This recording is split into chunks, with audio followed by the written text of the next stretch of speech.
මෙරට මුහුදු සීමාවට ආසන්නයේදී සිංගප්පූරුව බලා ගමන් ගනිමින් තිබූ ඉරානය සමග සබඳතා පැවැත් වූ බවට සැක කෙරෙන ඉන්ධන නෞකාවක් ඇමරිකානු භාරයට ඊයේ ගෙන තිබෙනවා.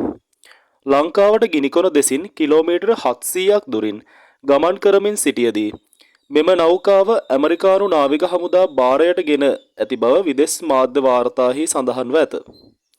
එමෙන්ම මැරීන් ට්‍රැෆික්හි දත්ත වාර්තා අනුව ටොන් ලක්ෂ 3කට ආසන්න ධාරිතාවක් ඇති බොරතෙල් නෞකාවක් බවත් මෙම නෞකාවට එක්සත් ජනපද විදේශ වත්කම් පාලන කාර්යාලය විසින් සම්බාධක පනවා ඇති බවත් වාර්තා විය.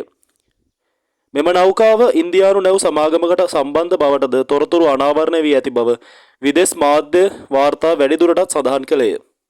මෙම නෞකාව අප්‍රේල් 10 වන දින ගල්ෆ් කලාපයෙන් පිටව ගොස් අප්‍රේල් 18 වන දින මෙරට ගාලු වරායට ආසන්නව කෙටි කාලයක් නතර කර තිබූ බවද විදෙස් මාධ්‍ය වාර්තා වැඩිදුරටත් සඳහන් කළේය.